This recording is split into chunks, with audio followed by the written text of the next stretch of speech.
Animation cinema shorts में आपका फिर से स्वागत है। कहानी के शुरू में हम जंगल के बीच बसे एक आइलैंड को देखते हैं जिसके चारों ओर पानी था। उस आइलैंड पर कुछ खूबसूरत चिड़ियों को देखते हैं जो अपने झुंड के साथ उस जगह मौजूद थी। तभी उनके नीचे एक पत्ता हिलता हुआ दिखता है। असल में उस पत्ते के नीचे एक जानवर था जिसे कहा जाता है पुकू। वो उनसे छिपते छिपाते कुछ फलों को इकट्ठा कर रहा था। उनमें से सभी फल फेंके हुए और जुठारे हुए थे, लेकिन जब उसने एक अच्छे फल को उठाया पर तभी एक पक्षी उसे देख लेती है और उसे पकड़ने लगती है, जिससे वो भागता है। तभी बताया जाता है उसका नाम। इसका नाम है ओली। वो अपने बचपन की कहानी सुनाता है कि पहले सभी पुकू इसी आइलैंड पर हंसी खुशी से एक साथ रहा करते थे। वो खेती करते थे एक फल की जो उन्हें कभी भूखा नहीं रखता था। ओली अभी बहुत छोटा बच्चा था। वो अपने बकेट में जंगल के सामानों को इकट्ठा कर रहा था। वो दिन भर यही करता रहता था। तभी उसकी नजर पत्थर पर पड़े पत्तों पर गई। जब वो उसके करीब जाकर उसे टच करता है तब वो उड़ जाता है, लेकिन उसकी बकेट पानी में चली जाती है। उसका सारा सामान तो पानी में डूब गया। जब उसने बकेट को उठाया तब उसे नीचे कुछ दिखा। वो कांच को जब साफ करता है तब पानी के नीचे की दुनिया साफ दिखती है। ये चीज देखने में उसे इतनी खूबसूरत लगती है कि वो पानी के नीचे जाने की ठान लेता है। ओली अपनी बकेट को काटकर उसमें शहद लगाता है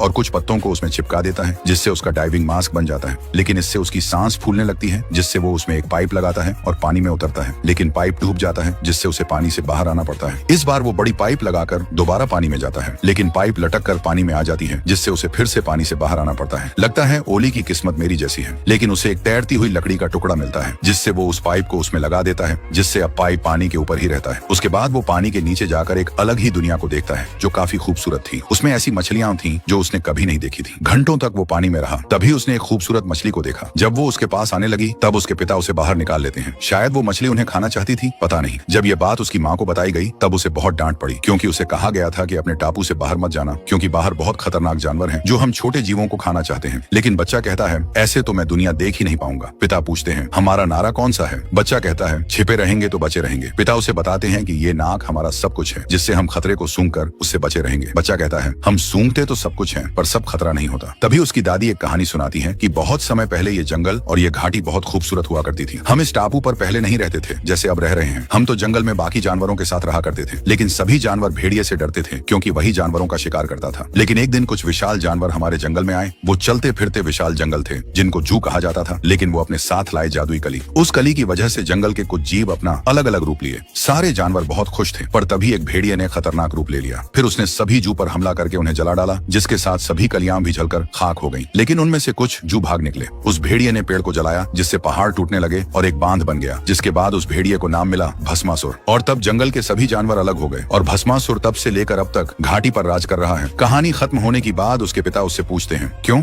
बोलती बंद हो गई? क्या मतलब? वो कहता है कि इस कहानी में उतना मजा नहीं आया। ऐसी कहानी से खाक कोई बच्चा डरेगा। अगर भस्मासुर उन जानवरों को चीर फाड़ कर और उसमें नमक मिर्च लगाकर उन्हें खाता तो कोई बच्चा जरूर डरता। जिससे उसका पिता अपनी बीवी से कहता है एक बात बोलूं, ये तुम पर ही गया है। उसके बाद वो उसे फल तोड़ने के लिए बगीचे में लाते हैं। सभी अच्छे से काम कर रहे थे, लेकिन बच्चे ने अपने आइलैंड पर एक चिड़िया को आते हुए देखा, जिससे वो झाड़ियों में जाकर उसे देखना चाहता है। लेकिन वहाँ कोई चिड़िया नहीं थी, लेकिन उसे चिड़िया की बदबू आ रही थी, जिससे वो अपनी आंखें बंद करता है और सूंघते हुए उसे महसूस करता है, जिससे पता लगता है कि वो चिड़िया उसकी आंखों के सामने ही छिपी हुई है। जिससे वो उसके करीब जाता है, लेकिन वो पीछे जाती है। जब जब वो आगे आता वो पीछे जाती। ओली उसको जैसे ही छूता है चिड़िया उसके सामने आकर उसे भला बुरा कहने लगती है, लेकिन ओली को उसकी भाषा समझ नहीं आती है। चिड़िया को लगता है ये चूहा उसका खाना चुरा रहा है, लेकिन ओली उस फल को खोल देता है, जिससे चिड़िया डर कर पीछे भागती है। वो उस फल को उसके सामने रखता है और एक फल को खाकर बताता है कि इसे कैसे खाना है। फिर वो पीछे जाता है, जिससे चिड़िया आगे आती है और उस फल को खाने लगती है, लेकिन एक फल वो उसे दे देती है। फिर वो दूसरा फल तोड़कर लाती है और उसके सामने रख देती है। ओली समझ जाता है कि चिड़िया उसे खोलने को कह रही है, जिससे वो उसे सिखाता है कि कैसे इसे आसानी से खोलकर खाना है। जल्द ही वो चिड़िया का बच्चा उसे खोलना सीख लेता है। तभी वहाँ ओली के पिता आते हैं। ओली उन्हें बताता है देखो बाबा, मैंने इसे क्या सिखाया है। जिसके बाद चिड़िया जोर जोर से चिल्लाने लगती है। दोनों बाप बेटे झाड़ियों में छिप जाते हैं। तभी वहाँ उस पक्षी का पूरा समूह आ जाता है और वही चिड़िया उन सभी को उस फल को खोलना सिखाती है, जिससे वो सभी फलों को तोड़कर उन्हें खाने लगती है। ओली के पिता ओली से कहते हैं ओली ये तुमने क्या कर दिया? ओली बस उसकी मदद करना चाहता था, लेकिन वही मदद उसकी सबसे बड़ी गलती साबित हुई। उसके बाद उस आइलैंड पर इन चिड़ियों का बसेरा हो गया। इन चिड़ियों को जैवेन कहा जाता है। तब से लेकर अब तक सभी पूकू इन चिड़ियों से बचते चले आ रहे हैं। तो यही थी ओली की बचपन की कहानी। किसी तरह उस चिड़िया से बचते बचाते वो अपने घर आता है, लेकिन वहाँ उसे ये बात पता चलती है कि जल्द ही खाना खत्म हो जाएगा। जो फल वो उगाते हैं उसे तो जैवेन खा जाते हैं और उन्हें कोई फल नहीं मिलता। अगर ऐसा ही चलता रहा तो सभी पूकू मर जाएंगे। सभा खत्म होने के बाद ओली धीरे से अपने पिता को कहता है मैं आपके लिए कुछ खाने को लाया हूँ, लेकिन उसके पिता उसकी तरफ देखते तक नहीं और वहाँ से चले जाते हैं। ओली को यहाँ सबसे ज्यादा बुरा लगता है, क्योंकि उसके पिता जानते हैं कि उसी की वजह से उन सभी पर ये मुसीबत आई है। ओली को भी यही लगता है कि सारी गलती उसी की थी। आंखों में आंसू लिए हुए वो अपने बकेट को फेंकता है, जिससे उस कांच के कई टुकड़े होकर सूरज की रोशनी से चमकने लगते हैं, जिससे ओली को याद आता है कि आज उसकी जान इसी चमक की वजह से बची थी। जिससे उसके छोटे दिमाग में एक आइडिया आता है। वो उन सभी कांच के टुकड़ों को लेकर ऊपर जाता है और उन सभी जैवेन की आंखों पर चमक डालकर उन्हें भगाने लगता है। सभी जैवेन भाग भी जाते हैं, लेकिन वही चिड़िया जो उसे पहले मारना चाहती थी वो उसके पास उसे दबोचने आती है। लेकिन एक एक्सीडेंट की वजह से पूकू एक बड़े गड्ढे में गिर जाता है। उसकी किस्मत अच्छी थी, जिससे वो कुछ जालों में अटक जाता है, लेकिन तभी जाल टूटता है और वो नीचे लटक जाता है। नीचे उसे एक नीली चमकती हुई कली दिखती है। ओली कहता है कि वो कहानी सच है, जादुई कली सच में है, लेकिन वो उस कली से बचकर वहां से निकलने लगता है और जैवेन पक्षी को भला बुरा कहने लगता है। तभी जाल टूटता है और वो जैवेन का नाम लेते हुए उस कली पर गिर जाता है और बेहोश हो जाता है। उसके घर और कबीले वाले रात में उसे ढूंढने के लिए गुफा से बाहर निकल कर आते हैं। जल्द ही उसके दोस्त को ओली की आवाज एक बड़े गड्ढे से सुनाई देती है, जिससे उसकी माँ आकर उससे पूछती है कि तुम्हें कहाँ चोट लगी है। ओली बताता है मुझे कहीं चोट नहीं लगी है, जिससे वो उसे बाहर आने को कहते हैं। लेकिन जब वो खड़ा होता है तब ये लोग उससे डर कर भागने लगते हैं, क्योंकि उसका शरीर एक जैवेन में बदल चुका था। वो अपनी माँ को आवाज देता है, माँ रुकती है, उसे पलट कर देखती है। ओली कहता है मदद करो, मैं बहुत डरा हुआ हूँ। तभी उसका दोस्त कहता है ओली की आवाज इस चिड़िया के अंदर से आ रही है, इसका मतलब इस जैवेन ने ओली को खा लिया है। तभी इसके अंदर से ओली की आवाज आ रही है, जिससे वो सभी ओली को पत्थर से मारने लगते हैं। उसके कबीले के सभी लोग उस पर पत्थर मारकर उसे पहाड़ी से नीचे पानी में गिरा देते हैं। ओली के माता पिता बहुत उदास थे, क्योंकि उन्हें लगता है कि उन्होंने अपने इकलौते बेटे को खो दिया। जब सुबह ओली की आंख खुलती है तब वो अपने टापू को दूर से देखता है। तभी उसके आसपास के हिरण जैसे जानवर भागने लगते हैं। तभी वहाँ 3 जैवेन पक्षी आते हैं, जिन्हें देख ओली एक लकड़ी के खोखले हिस्से में छिप जाता है, लेकिन वो जैवेन उसे ढूंढ लेती है। ओली उन्हें देखकर डरने लगता है और अपने पास से उन्हें भगाने की कोशिश करता है। उसके इस हरकत को देख दोनों छोटी बहनें अपनी बड़ी बहन आईवी से सवाल करती हैं कि इनके सिर पर ज्यादा चोट तो नहीं आई, क्योंकि जब ओली डूब रहा था तब आईवी जैसे तैसे उसकी जान बचाई थी। जिससे उन्हें लगता है कि पत्थर पर इसका सर टकराने से ये ऐसी हरकत कर रहा है। जिससे आईवी ओली से कहती है तुम्हें चलना होगा जैवेनसीला, जहाँ हमारा घर है वहाँ तुम्हें जड़ी बूटी से बिल्कुल ठीक कर देंगे। तभी ओली नोटिस करता है कि वो जैवेन की भाषा समझ पा रहा है। फिर उसे समझ आता है कि जिस शरीर में फंसा हुआ है वो इन्हीं की प्रजाति का है। जिससे वो गुस्से में अपने पंख नोचने लगता है, मानो जैसे खुद से बहुत ज्यादा नफरत कर रहा हो। जिससे उन्हें लगता है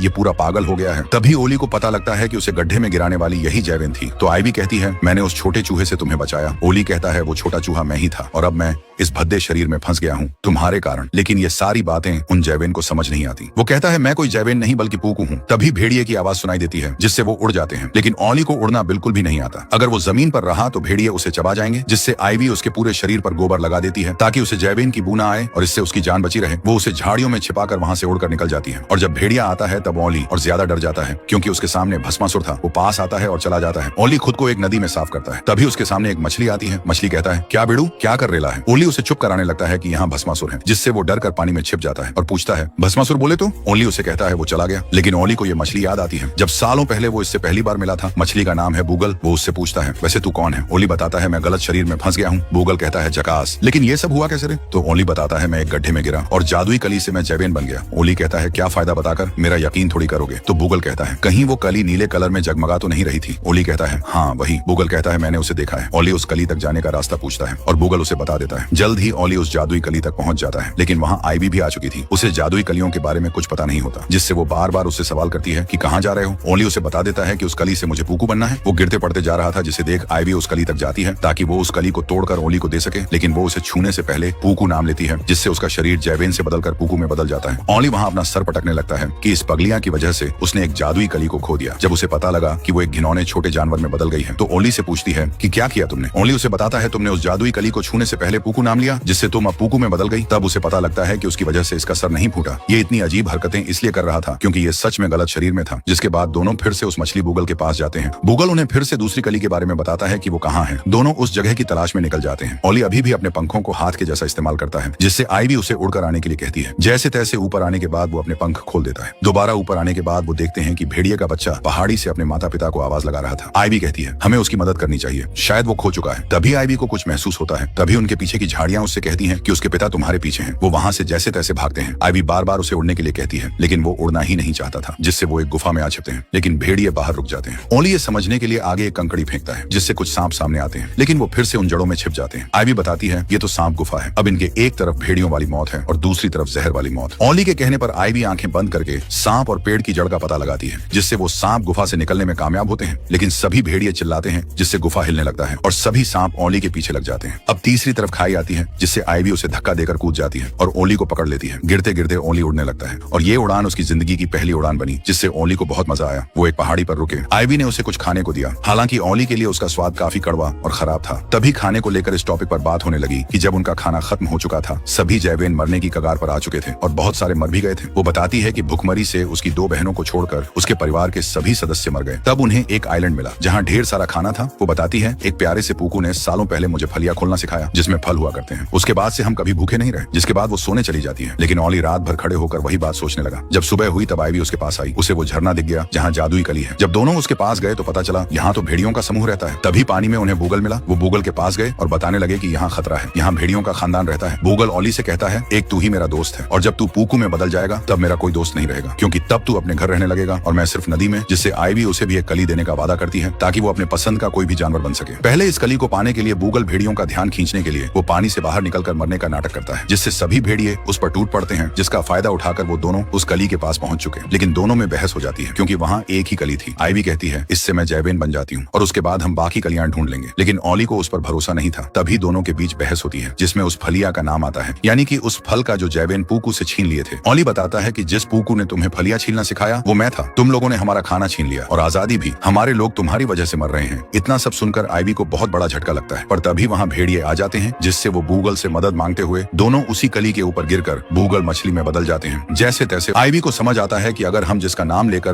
कली को छुएंगे तो उसी जानवर या पक्षी में बदल जाएंगे। ओली कहता है, क्या हम अतीत में जाकर खुद को फिर से बदल सकते हैं? वो कहता है, अब हम मछली बन गए हैं और अब ना मैं घर जा सकता हूँ और ना ही किसी को बचा सकता हूँ। वो कहता है, तुम एक जैवेन हो और मैं एक पूकू, हम कभी एक नहीं हो सकते। वो वहाँ से चला जाता है। बूगल ओली को बताता है, झरने के ऊपर बहुत सारी कलियां हैं, तू टेंशन मत ले। लेकिन जल्द ही आइवी ओली को समझाती है कि जब तुमने मुझे फलिया खोलना सिखाया था तब तुमने कोई गलती नहीं की थी। हम सभी कई दिनों से बहुत भूखे थे और उस दिन तुम एक फरिश्ते के रूप में हमारे सामने आए। तुम्हारी वजह से हमारे कौम के लोग भुखमरी से बचे। और साथ में ये भी बताती है कि हमने किसी पूकू पर कोई हमला नहीं किया था। उसके बाद तुम गायब हो गए, हमें शुक्रिया कहने का भी मौका नहीं मिला। अब ओली को सब समझ आ जाता है। सभी पूकू इनसे बेवजह जमीन के नीचे छिपे रहे, जबकि इन जैवेन से इन्हें कोई खतरा नहीं था। अब कली तक जाने के लिए तीनों झरने के ऊपर जाने की कोशिश करते हैं। बूगल उन्हें एकजुट करता है जिससे वो ऊपर चले जाते हैं। लेकिन अब 2 झरने बाकी हैं। लेकिन यहाँ पत्थर के बड़े बड़े भालू होते हैं। ऐसा लग रहा था जैसे ये कली की पहरेदारी कर रहे थे। वो मछली को देखकर उसे पकड़ने लगते हैं ताकि वो उसे खा सकें। लेकिन वो तीनों यहाँ से भी निकलने में कामयाब होते हैं। लेकिन ऊपर के आखिरी झरने पर भेड़िए होते हैं। भेड़िए का बच्चा फिसलता है और दूसरे झरने के करीब एक टहनी पकड़कर अटक जाता है। सारे भेड़िए नीचे चले जाते हैं। ओली उसे बचाने का सोचता है क्योंकि वो एक बच्चा है। वो कली को छोड़कर उसे बचाने के लिए अपने दोस्तों से मदद मांगता है। ठीक उसके नीचे गिरने से पहले ओली उसे पकड़कर किनारे पर फेंकता है, जिससे बच्चा भालुओं का शिकार बनने से बच जाता है। फिर वो आखिरी झरने तक पहुंच जाते हैं, उस कली तक। ओली और आइवी अपना असली रूप लेते हैं। लेकिन जब बूगल की बारी आती है तब वो भस्मासुर का रूप लेता है। ये दोनों बूगल से कहते हैं, तुमने ऐसा क्यों किया? तो बूगल कहता है, मैं कोई बूगल नहीं हूँ, मैं एक असली भस्मासुर हूँ जिसे जू ने मछली बनाकर इस तालाब में कैद कर दिया। कई सालों से कैद रहने के बाद तुमने मुझे आजादी दिला दी। भस्मासुर बताता है कि जब वो बच्चा था तब उसके परिवार वालों ने उसे मरने के लिए अकेला छोड़ दिया था। बदले की आग में उसने अपना सारा गुस्सा जंगल और उसमें रह रहे जानवरों पर निकाला, जिससे आइवी उस जादुई कली को लेने के लिए जाती है। लेकिन वो उसे दबोच लेता है और उन सारी कलियों को जलाकर उन्हें छोड़कर वहाँ से चला जाता है। ओली पहाड़ी की ओर देखता है जो आइवी का घर है, जिसका नाम है जैवेन सीला। आइवी को बचाने के लिए वो उसे अपने साथ उस पहाड़ी के ऊपर ले जाता है। तकरीबन 2 दिन लगते हैं उसको ऊपर पहुंचने में। ऊपर जाने के बाद वो बेहोश हो जाता है। जब उसे होश आता है तो वो आइवी के बारे में पूछता है। मुझे माफ करना, वो जा चुकी है। ओली रोने लगता है। तभी आइवी आती है और बताती है, मैं तो खाना लेने गई थी।